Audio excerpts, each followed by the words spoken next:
Mas é isso, né? Para quem passou direto, eu acho que é isso, né? Amanhã seria o nosso último encontro, porque na quinta-feira a gente não tem mais prova, né? Aí quem já tá passado é férias, né? Mas assim, cara, eu tava por acaso ali no 6º ano, e aí comecei a bater um papo com aquela gurizada, e me lembrei das primeiras aulas que eu costumo dar para uma turma, principalmente quando é uma aula de física. E eu não sei o quanto eu discuti com vocês nesse pouco tempo que a gente passou junto com alguns me escutaram há mais tempo, mas algumas coisas que eu gostaria de lembrar, por que eu me apaixonei por dar aula, né? E tem tudo a ver com isso aqui, com essa matéria aqui, ó. Claro que teve um pouco disso, mas uma coisa humana que é incrível, né? Que é a curiosidade. E eu contei pra galera uma coisa que eu percebo nitidamente, que até comigo, que sou um cara que gosta de explicar os porquês das coisas, aconteceu um pouco com meu filho. De chega uma hora que tu tá meio esgotado, tá descansado, e gritar o dia inteiro, por quê? Por quê? Por quê? E aí tu, porra, cala a boca, guri, porque porra, não fala mais isso. Né? E aí depois de alguns dias, tu, porra, chega, por quê? A fase dos porquês, né? A famosa fase dos porquês. E às vezes o pai também não tem, ou história, porque está cansado já de tanto porquê e tem a vida inteira para cuidar, ou porque às vezes não sabe o porquê e aí fica agoniado e se sente mal e aí explode. Porém, quando eu comecei a ter um pouco de curiosidade e eu via que o porquê de a lâmpada brilhar, o porquê de o ar-condicionado gelar, do motor do carro funcionar, do céu ser azul, o arco-íris, o raio, o tamanho da Terra, a idade do Sol, a idade da Terra do Universo, a origem da vida, a evolução das espécies, se é ou não é verdadeira, ou será que Deus criou a Terra? E tudo isso, e uma bomba atômica, como é que funciona, e o helicóptero, e o avião, e a turbina, e a usina hidrelétrica, e a usina termoelétrica, e a usina nuclear, e o submarino atômico, e como é que fabrica espuma, e como é que fabrica a fórmica, e como é que os prédios conseguem ficar em pé. Essas coisas, meu Deus, qualquer um quer saber. O computador, meu Deus, como é que funciona essa porcaria, como é que eu falo aqui e o bicho reconhece a minha voz. Eu falei pra galera lá, fitoplâncton, e o bicho foi lá e me botou imagens de fitoplâncton. Deixa eu ver outra. Constante gravitacional universal. Não pode funcionar. Constante gravitacional universal. Como que os filhos da mãe fazem isso? Como é que nós chegamos aonde chegamos? Como é que transplanta um coração? Como é que pega o coração de um cara que morreu, corta o coração do cara fora, o coração fica pulsando fora do corpo meia hora, bota numa caixa de gelo, leva um cara que está vivo com o coração podre, tira o coração podre do cara, instala, costura no coração do morto no vivente e o cara fica vivendo anos com o coração de outro. Porra! Como é que faz isso? Me explica, cara. Então, porra, o ser humano que é curioso, que quer aprender, mais a internet, não tem jeito, o cara vira um gênio, o cara vai ao infinito e além. Né? E não precisa ser na física, mas a física foi o bichinho que me mordeu. Então eu lembro que o tamanho do planeta, alguém lembra o tamanho do planeta Terra? A tua casa. Lembras o tamanho dela mais ou menos? Alguém chuta? 100 mil o quê? 100 mil, aí tem que ver o quê? Milímetros? Anos-luz? Quilômetros? Então, foi um chute, gostei. 13 mil. 13 mil não é tão grande assim. 13 mil quilômetros a bola de terra na qual tu vive, aproximadamente, um pouco menos, tá? É um pouco menos. E ela é um pouquinho maior no Equador, né, do que nos polos ali, mas só para aproximar para uma esfera, né? 13 mil quilômetros. Legal. Quanto é que iria para dar uma volta então no planeta mesmo? A gente discutiu isso há pouco tempo. Como é que eu calculo uma volta no planeta Terra, perto do Equador? Pi vezes o diâmetro. É só multiplicar por pi, né? Mas enfia a porcaria do pagador.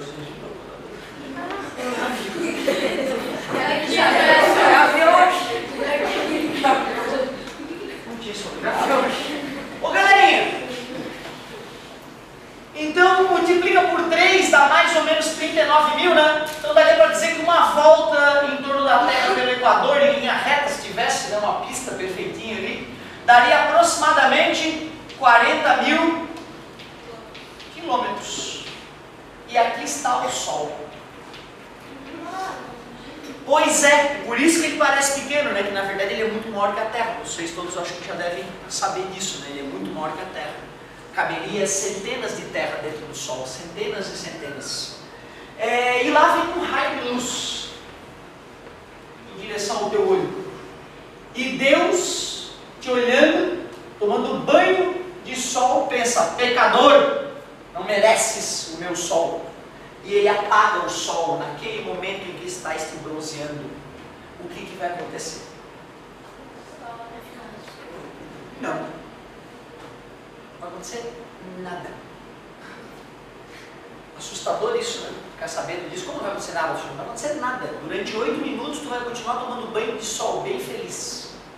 8 minutos e meio depois, a escuridão vai se abater na terra. O que eu estou querendo te dizer com isso?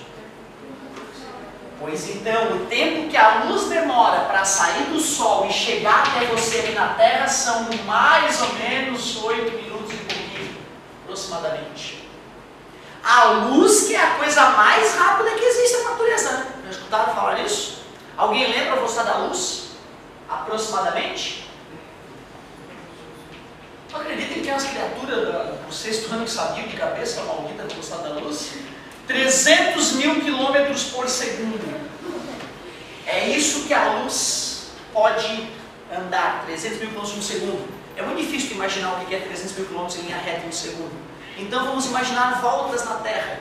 Como é que eu calcularia quantas voltas na Terra a luz pode dar em um segundo aproximadamente?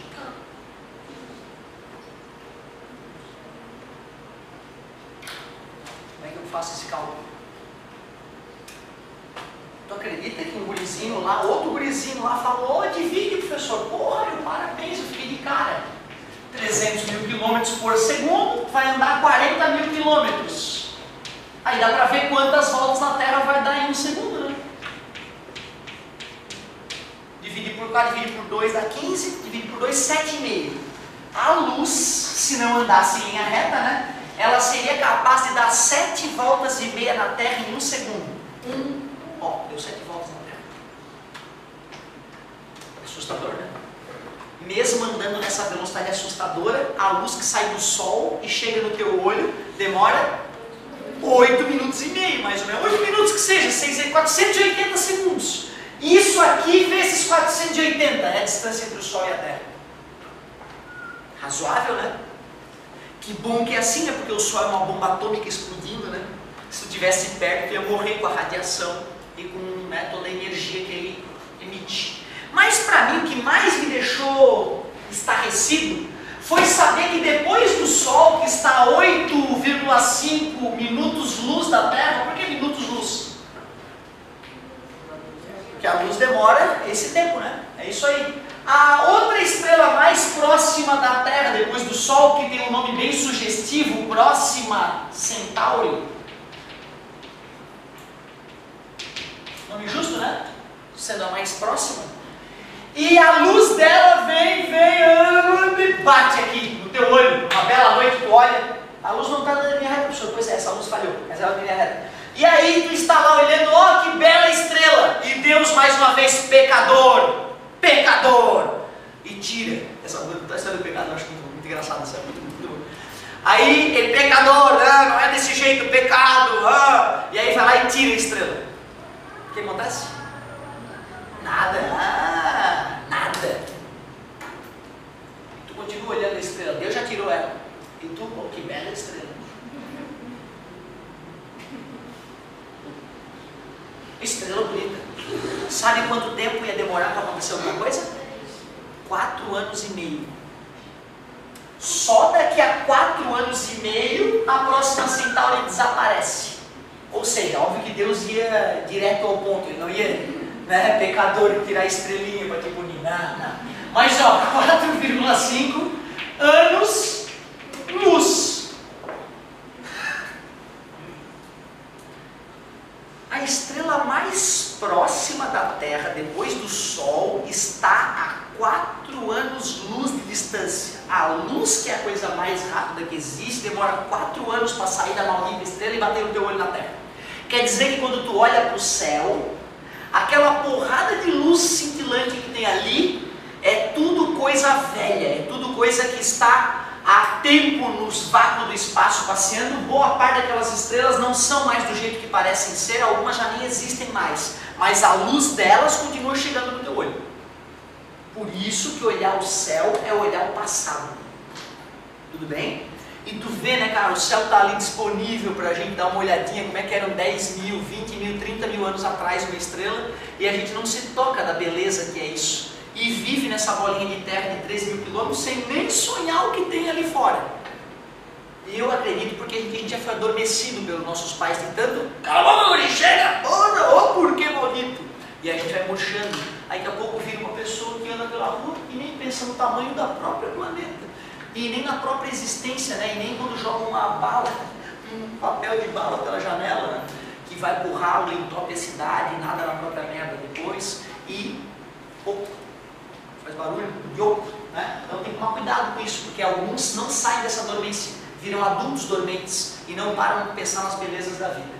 Mas isso não é nada. O problema é que tem outra estrela, e estrela é um sol, que nem o nosso.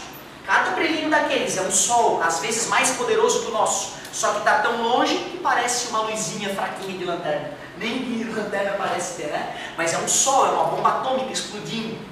E tem outra, só que lá longe, né? E outra, e sabe quantas estrelinhas só na nossa galáxia?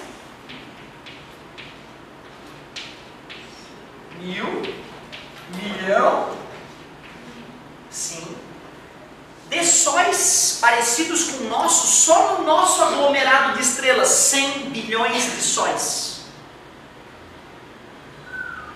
Sabe quantos planetinhas girando em volta de cada um deles em média?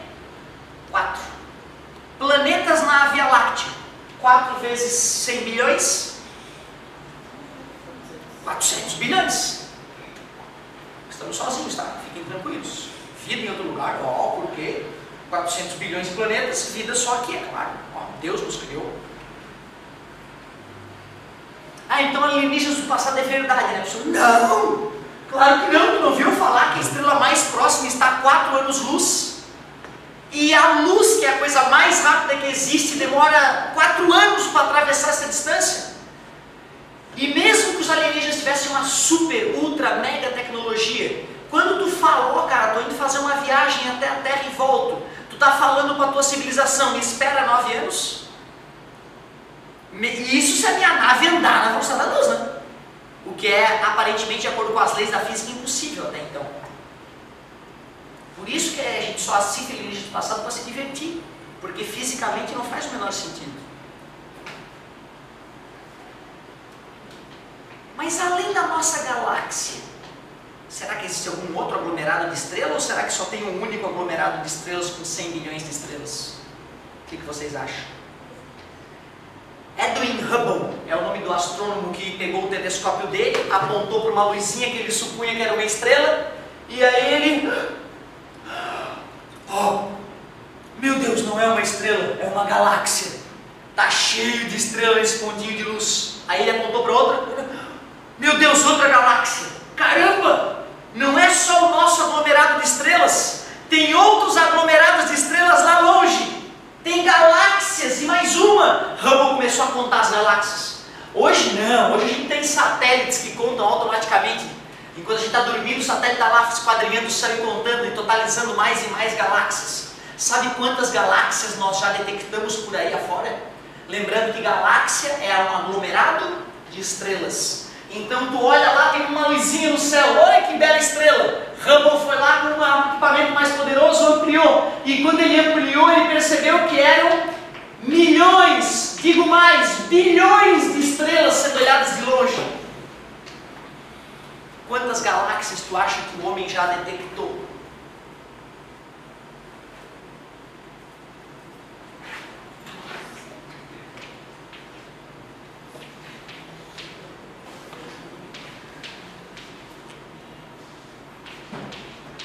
Sim! 140 bilhões de galáxias. Um aglomerado de estrelas, outro aglomerado de estrelas, outro. 140 bilhões de galáxias, cada uma com mais ou menos 100 bilhões de estrelas. E em cada estrela, mais ou menos, 4 planetas. Quer calcular o número de planetas no universo observável? No universo observável quer dizer que isso é o que a gente enxerga daqui. Pode ter muito mais. Isso é o que dá para notar daqui da Terra. Numa grãozinho de areia mequetrefe que tem no meio do nada. É isso que a Terra é depois que a gente toma consciência do que existe por aí. Que a raça humana é um mero acaso. E que muito mais valioso e importante é de repente a gente descobrir algo a mais. E só o conhecimento salva. Muitos vão viver na Terra sem nem dar uma ajudinha nessa grande empreitada que é descobrir as origens e o futuro da raça humana. Mas não é isso ainda. Não. Na verdade o negócio é o seguinte, meu querido. Como é que esse safadinho desse Sol gera tanta energia? Tu sabe, aliás, a idade do teu planeta? Mais ou menos? Parabéns, 4,5 bilhões de anos. Porque os 100 milhões de anos é dinossauro, gente. 100 milhões de anos tinha dinossauro aqui na Terra. 100 milhões. É por isso que a galera não acredita na teoria da evolução. A galera não consegue nem imaginar daqui a 1000 anos a Terra, ou como é que era a Terra 1000 anos atrás. Imagina 1 milhão de anos. Imagina 100 milhões de anos. Darwin é uma babaca. É óbvio. O cara não tem cérebro para processar milhões de anos, cara. E o pior, cara, o que nos levou a concluir que a Terra tem 4,5 bilhões de anos não foi uma ou outra pesquisa ou um babaca que escreveu num livro idiota que ninguém conseguiu comprovar. Não. É uma datação por carbono 14. O que é datação por carbono 14? Nós percebemos que quando, primeiro, átomos. Sabem o que são átomos? São as partículas que compõem as coisas. Tudo é feito de átomos. O ser humano começou a querer pesquisar. Como é que esses átomos são? E nós começamos a esquadrinhar e vimos que tinham vários tipos de átomos. Um cara chamado Mendeleev descobriu uma forma de organizar os átomos, a tabela periódica. Então hoje nós temos a tabela periódica que organiza os vários átomos que existem na natureza. Tudo bem? O átomo mais simples que existe é o de hidrogênio. É o átomo mais abundante na natureza também. Olha como ele é simples, o átomo de hidrogênio. Ele tem um próton e um elétron. O elétron fica girando em altíssimas velocidades em volta do núcleo, que é o próton. Então, na verdade, o átomo de hidrogênio é um grande vazio. Eu brinco com meus alunos que o átomo desenhado daquela maneira, né? Geralmente tu deve conhecer o desenho de átomo assim, né? Clássico aquele, né? Diminuto, né? É a coisa mais idiota que eu já vi na minha vida. Não tem nada a ver com átomo. Nada a ver, nada a ver. Então assim, ó, vamos tentar entender o que é o átomo? Vamos, aqui ó. Tá vendo essa poeirinha aí? Olha, é o núcleo. Tá vendo a poeirinha? A galera não vai ver que é muito pequeno. Então tem uma poeirinha aqui na mesa do amigo. Aquilo seria o próton, o núcleo do átomo de hidrogênio. O elétron, ele é muito menor que aquilo. Então eu não vou nem querer que vocês imaginem onde é que ele está. Esse elétron, ele ia girar, na verdade, numa região quase do tamanho dessa sala aqui. Ó. Ele ia girar tão rápido, quase na velocidade da luz, em volta desse núcleo. Ele gira tão, mas tão rápido que eu não vejo ele girando. Eu só vejo que tem alguma coisa passando ali. Mais ou menos como pegar uma pedra, amarrar no barbante e sair girando em volta de ti que nem maluco. A galera que fosse chegar perto de ti não ia ver a pedra, só ia escutar. E se alguém viesse te cumprimentar, meu querido, cara... Tudo bem para vocês? Isso é a coisa mais próxima que tem de um átomo. O núcleo, que mora o próton, e aqui em volta, na eletrosfera, o elétron, uma partícula ainda menor, girando que nem uma maluca. Girando a ponto de gerar em volta do núcleo atômico um escudo Jedi vibrante invisível. Isso é um átomo, uma coisa invisível e vibrante. O que eu estou querendo te dizer, cara, é que essa matéria que tu vê aqui no teu corpo é feita de átomos. Só que esses átomos no seu interior são ocos. Porque eu estou te falando que mesmo o teu osso é oco. Mas não entre as células ali vivas. Não, eu estou falando que a própria célula, o próprio átomo, a matéria, aço, é oco. Só que o teu olho é uma máquina gigante que não enxerga o interstício, a separação entre os átomos. Que loucura, é quase um... Cara, não pode, isso aqui é oco? Sim, isso aqui é oco. Se a gente tivesse uma máquina de olhar cada vez mais de perto, nós veríamos os átomos distantes uns dos outros, como um campo de força grudando a matéria. Que loucura. Estava querendo te mostrar como é que funcionava o Sol, na verdade. Aí comecei a falar dos elementos químicos. Falei do primeiro, o átomo de hidrogênio. Nada a ver. Primeiro que ele é vibrante. Vem. Sabe qual é o segundo átomo mais simples que existe? Olha o que eu fiz, acrescentei um próton e acrescentei os opostos e os iguais. Esses caras vão querer se repelir, por isso que eu vou colocar outra partícula subatômica, os nêutrons. Esse é o segundo átomo mais simples que existe, é o hélio. Tudo bem? O próximo é o lítio. Adivinha quantos prótons tem o lítio? 3. E quantos elétrons? 3 também. E assim por diante. Tudo bem para vocês? Berílio, quantos prótons? E quantos elétrons? Simples assim. Mendeleev teve a ideia de organizar a tabela periódica. Nós temos então átomos com centenas de prótons no núcleo e centenas de elétrons na eletrosfera. Aí daria para colocar mais risquinho ali em volta, né? Mas assim paradinho não. Um grupo de elétrons girando em volta bem perto do núcleo, outro grupo de elétrons girando mais fora, outro grupo mais fora e um monte de centenas de elétrons, um vespeiro maluco girando em volta dos núcleos atômicos, do núcleo atômico. Mas olha só que legal, cara, tu não vai acreditar como é que o teu Sol funciona. O teu Sol, lá dentro dele, tem bastante hidrogênio. Os átomos de hidrogênio que estão lá dentro, eles estão tão agitados devido à temperatura, milhões e milhões de graus Celsius, que eles se chocam com tamanha violência que geram hélio. O Sol está transformando o hidrogênio em hélio. E com essa transformação, ele perde milhares e milhares de toneladas por segundo. O teu Sol, a cada segundo da nossa conversa, perde milhares e milhares de toneladas. Ele emagrece milhares e milhares de toneladas. A cada segundo. E em função disso, ele está inchando. Em função disso, a cada segundo o teu Sol incha. Teu Sol cresce. Teu Sol cresce. E daqui a 7,6 bilhões de anos ele encosta onde a Terra está. Muito antes, obviamente, disso, o homem vai dar um jeito de destruir o planeta, vocês estão sabendo, né?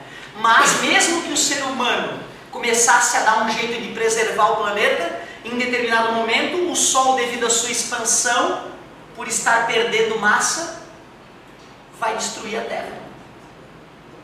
Agora, não parece incoerência o Sol estar perdendo milhares de toneladas por segundo e estar crescendo? Vou te provar como é que isso acontece. Depois, futuramente, nas aulas de física, eu vou fazer as contas, tudo bonitinho, te provando cada um desses detalhes que parecem ficção científica que eu estou te contando, mas que são a mais pura verdade. Olha que interessante entender. Tu sabe em que estado físico está o Sol? Sólido, líquido ou gasoso? Gasoso. O Sol é uma bola de gás. E quando um amigo solta um gás lá, o que tu sente aqui? Cheiro. Os gases têm a tendência de se expandir. O pum do amigo provou isso. Tá vendo? Ciência. É ciência. Peidou lá, meu Deus, já acabou. Não é assim, cara, e é rápido. Outra, o pum do amigo se expande no vácuo? Tem vácuo aqui entre a gente? Não, já tem ar, né? E mesmo assim o pum do amigo vem e veio ocupar aquele espaço. Então eu te pergunto, já que o Sol está no vácuo e ele é gás, por que ele não se expande que nem um grande pum pelo universo? Mas pior é que é o contrário. Se eu dou um pum aqui na Terra, ele se expande. Mas se eu dou um pum fora da Terra, no vácuo da atmosfera, no vácuo do espaço, o pum se expande muito mais rapidamente, a ponto de me explodir junto, se bobear. Sim, gente, olha só, tu acha que o homem, quando começou a ir para a órbita, tu acha que o homem não teve ideia? O que acontece se jogar um bichinho lá fora? E, obviamente, o primeiro bichinho que ele jogou lá fora não foi o homem, né? Vamos pegar um macaquinho, vamos arremessar lá para fora da nave para ver o que acontece? É mais ou menos assim. Só que faz cientificamente, entendeu? Bota o macaquinho numa cápsula, chega lá e abre a cápsula, filmando o macaquinho. Aí tu vê os olhos saltarem nas órbitas, né? É que nem um balão, mais ou menos. Certo? Em nome da ciência. Tadinho do macaquinho. Tadinho do macaquinho. Que bom pro astronautinho. Né? Pro humaninho. Que bom pro humaninho. Né? É claro que assim, gente, eu não sou a favor de sair testando tudo nos animais e dane-se os animais, nada a ver. Mas eu acho que vamos testar um novo antibiótico para salvar milhões de vidas. Vamos testar testar em quem primeiro? Pelo amor de Deus, vamos testar nos ratinhos. Salvamos os ratinhos, vamos testar no macaquinho. Salvamos o macaquinho, vamos testar em meia dúzia de cara que está mais para lá do que para cá para ver se salva. E aí depois, que é assim a sequência, tá gente? Essa é a sequência verdadeira. Quando tu vai testar um medicamento, testa primeiro nos ratinhos, depois no macaquinho, depois nos caras que estão mais para lá do que para cá para ver se vai salvar, para se realmente é um medicamento bom. Salvou 2 ou 3 caras, vamos testar em 100 mil. E quando tu vai testar em 100 mil pessoas, 50 pessoas morrem por causa do remédio. E mesmo assim vai para a farmácia, porra. Tem gente que tem alergia a remédio, né? Se tomar um remédio errado, morre. Então tu vê, às vezes, num teste para salvar milhões, a gente mata algumas pessoas. Olha que terrível. Mas isso aí é que tá aí, é tu um dia que vai tomar essa decisão. Vou matar tantos para salvar milhões ou não? É uma decisão difícil, cara. Uma decisão complicada essa. A ciência é uma coisa louca. Voltando. Como explicar que o Sol, apesar de estar perdendo milhares de toneladas por segundo, está se expandindo? Comecei com um pum. Perguntei para ti, como é que se o cara peida, se expande o gás e o Sol, tu sabe que é gás, por que o Sol não vaza? A colega levantou uma ideia interessante, é por causa do vácuo, é o vácuo que prende o gás. Mas na verdade não, o vácuo é pelo contrário, o vácuo atrapalha. Seria mais fácil segurar o gás com uma camada de plástico, como num balão, do que com nada em volta. O nada, na verdade, libera o gás para se expandir. É outra coisa que prende o Sol, o gás do Sol em volta dele mesmo. É a mesma coisa que prende o gás da atmosfera em volta do nosso planeta. É a mesma coisa que te prende no planeta. Isso, massa atrai massa. Os átomos do teu corpo são atraídos pelos átomos da Terra. E os meus átomos são atraídos pelos teus e toda a maldita massa atrai toda a massa. Até para calcular a atração que existe entre o corpo de cada um de nós. Só que é uma força muito tênue. A força com que a Terra nos atrai é muito maior. Mesmo quando tu chega aqui na Frente de Energia, o prédiozão está te atraindo. Tu não sente essa atração, porque é uma atração idiota comparada com a atração do planeta que está logo aqui embaixo. Tudo bem para vocês? Mas bacana saber disso, né? Que tu e todo maldito objeto à tua volta estão se atraindo. Tem uma fórmula matemática para calcular essa atração. A lei de atração das massas de Newton. Eu vou te mostrar essa fórmula aí, dentre outras mil, né? Olha como é que calcula. Pega a constante gravitacional universal, multiplica pela tua massa, multiplica pela massa do objeto que tu quer e divide pela distância entre vocês ao quadrado. Por que tu não sente o valor dessa força de atração? Porque a constante gravitacional universal é esse valor aqui, ó. Esse valor é grande ou pequeno? 6,67 vezes 10 na menos 11. Vocês lembram o que significa o vezes 10 na menos 11? Acho que só lá no sexto ano a gente trabalhou com isso. É pegar aquela vírgula e dar 11 pulos para a esquerda. É um número bem pequenininho. Mas tu vê que legal, né, cara? Massa atrai massa. É por isso que a atmosfera da Terra não vaza que nem um grande boom. Porque a massa da Terra atrai os átomos da atmosfera. Por que a Lua não tem atmosfera? Sabia que a Lua não tem atmosfera? A Lua não tem atmosfera. Por que a Lua não tem atmosfera? Porque a massa da Lua é menor e não dá conta de segurar o gás que estaria ali perto. Então, se tu der o astronauta dar um boom na Lua, em vez do boom grudar na Terra, na Lua, devido à atração gravitacional, o boom vaza para o espaço. Tá entendido? Tu entendeu por que alguns planetas têm massa suficiente para ter atmosfera e outros planetas não? Devido à massa. Quando a massa é muito pequena, o planeta não vai conseguir segurar a sua atmosfera. Porém, se a massa for muito grande, né? Pode ficar desagradável, a vida pode acabar não conseguindo evoluir na superfície do planeta, porque tudo que é coisa que ficar próximo da superfície vai ser esmagado com grande força, devido à pressão, e aí não vai ter como a vida sustentar. Então hoje, quando a gente pesquisa a vida em outros planetas, a primeira coisa que a gente faz é olhar a massa do planeta, é olhar se ele tem atmosfera, beleza? Agora, já deu para entender por que o Sol está inchando? Porque o que tem dentro do Sol mesmo? Gás. Que tipo de gás? Que se choca com grande violência os átomos de hidrogênio, se transformando num átomo de hélio. Isso faz com que parte da massa do gás se converta em energia. Ou seja, o Sol diminui de massa, milhões de toneladas. A cada ano que passa, o Sol perdeu milhões e milhões de toneladas. Isso faz com que a atração gravitacional do Sol seja menor. E já que a atração gravitacional é menor, o gás se expande um pouquinho mais. E assim o Sol, como todas as estrelas, estão sempre em expansão, por estarem perdendo massa. E é dessa perda de massa que surge a energia. Mas vem cá, se no início só existia hidrogênio, as primeiras estrelas formavam hélio. E aí depois, hélio com hélio dá para formar lítio ou berílio. Mas do que tu é feito? Tu é feito do que? Os átomos do teu corpo. Tu lembra quais são os átomos que compõem teu corpo? Ai. Pega um ser humano, 100 quilos, imagina, bota numa fornalha, crema o cara. Sabe quantos quilos de água saem? 70 quilos, cara. 78 quilos. Um sujeito de 100 quilos, tu crema o sujeito, morreu, né? Não vou matar ninguém hoje. Pega o cara que morreu, o cara tem 100 quilos, tu crema o cara numa fornalha, vai sair um monte de vapor d'água, né? Vamos supor que tu pega aquele vapor d'água e condensa tudo numa jarra, dá 78 litros de água. Eu estou assustado de vocês não lembrar que vocês são feitos de água, pô. Vocês são 78% de água. A água viva é 99% de água. Tá quase que nem uma água viva já.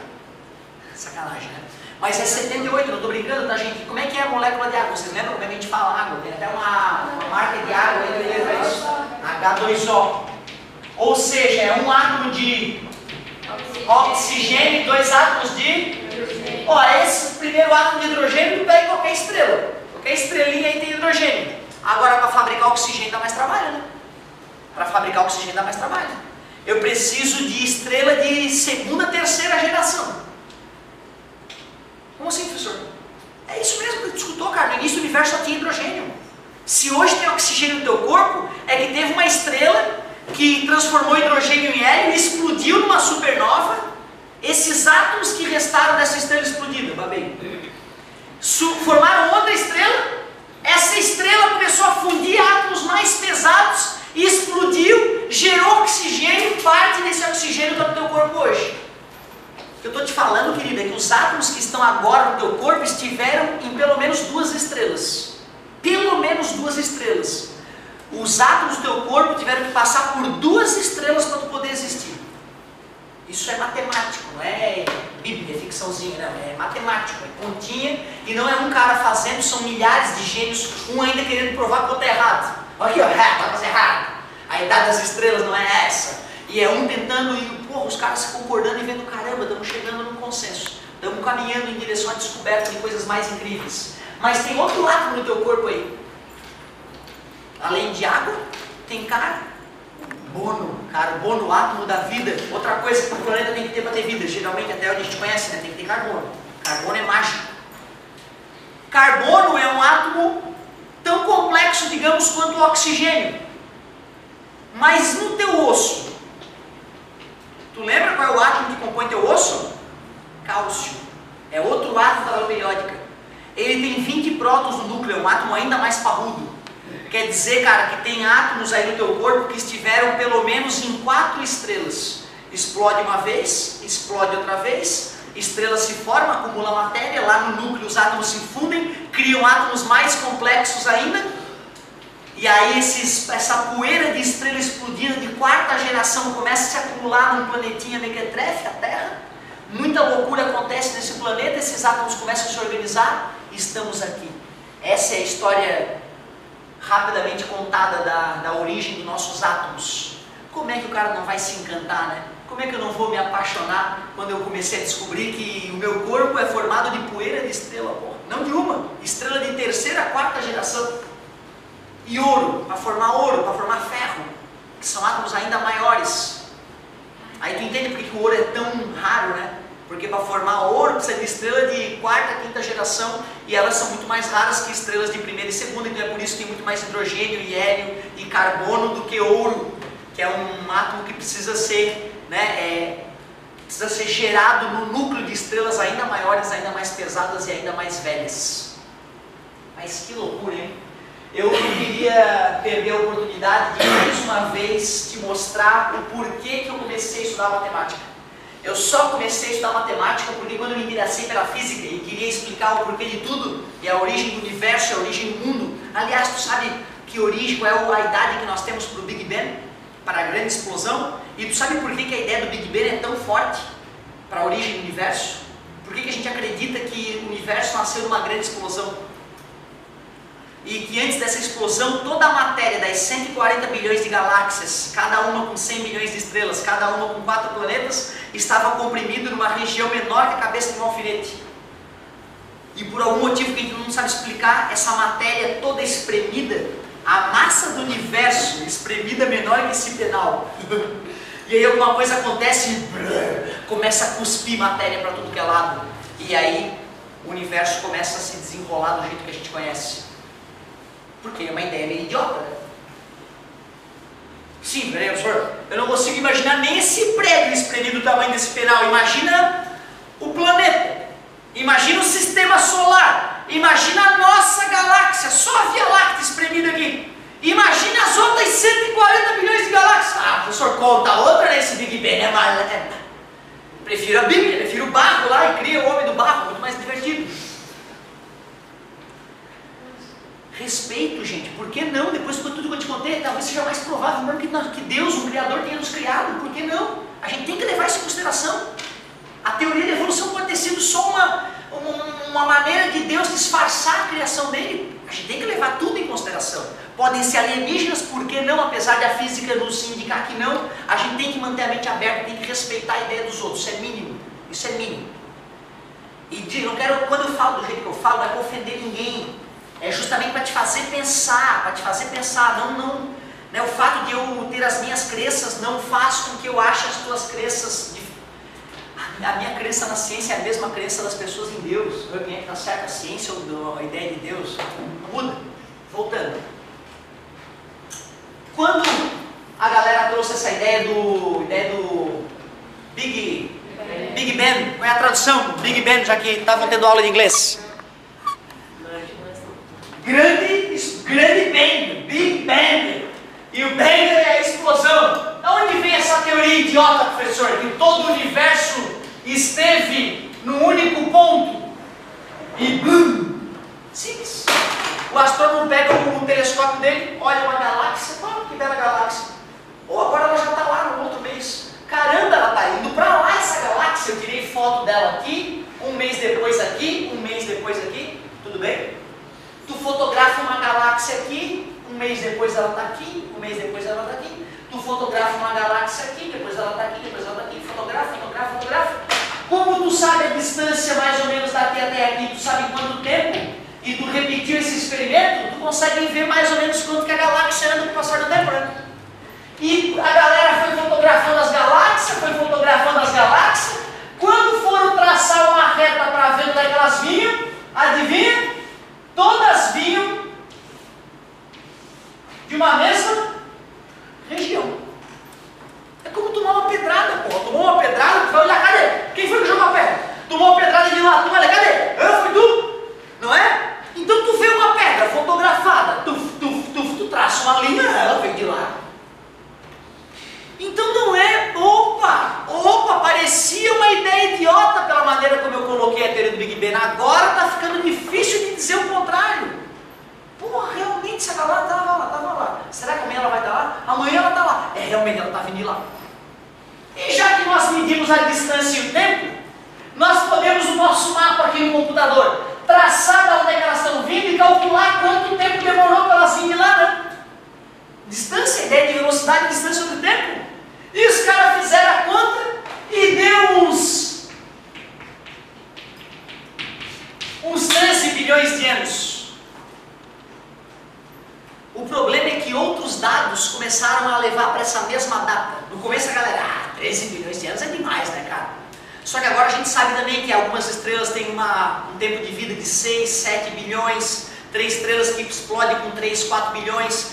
Faria sentido para estarmos tendo matéria de estrelas de terceira, quarta geração, como a gente acabou de falar. E o mais louco, os caras estavam começando a fazer satélites cada vez mais poderosos, antenas, transmissores de rádio. E um dia, Arno Penzias e mais um outro cara fizeram uma puta de uma antena para captar ondas de rádio do espaço sideral, para ver se achava ET em algum lugar.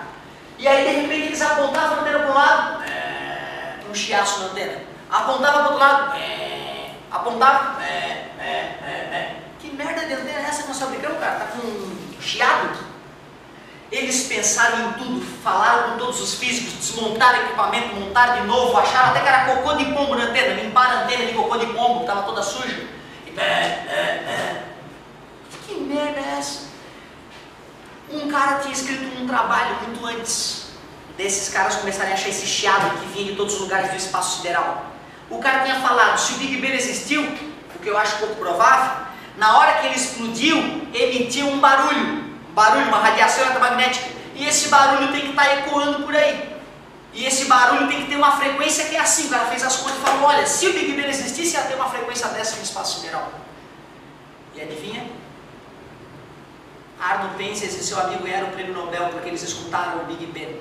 Eles pegaram essa antena e viram que aquele chiado que vinha de todos os lugares era justamente o barulho da explosão original do universo, o Big Bang. Foda, né, cara? É por isso que a gente tem que falar, porra, o Big Bang é uma puta de uma ideia. Pode até não acreditar, mas antes de conhecer os argumentos, não fala que é uma idiotice, que eu quero ver tu achar argumento para dizer que o Big Bang não existiu, sendo que a gente escuta o Big Bang até hoje. Sabe quando tu pega a tua TV sem antena e liga no canal e fica... 70% daquele barulho é o Big Bang, meu querido, a explosão original do universo. É por isso que eu estou aqui, galera, porque eu amo fazer isso. Ensinar para as pessoas um pouco mais sobre a natureza e mostrar que se existe uma linguagem para falar com Deus, passa pela matemática, não tem jeito. Só através de muita matemática que eu pude trazer essas informações aqui, porque pessoas usando muita matemática é que conseguiram fazer esses estudos e chegar a essas conclusões incríveis. Sabermos a unidade do universo, a idade do universo, sabermos a idade do nosso planeta, sabermos a dimensão do nosso planeta e um pouquinho mais sobre o universo onde a gente vive. Era isso que eu tinha para dizer para vocês. Vocês foram guerreiros mais uma vez, espero que o bichinho da física tenha deixado vocês curiosos. Um beijo, bom recreio para vocês, estão liberados.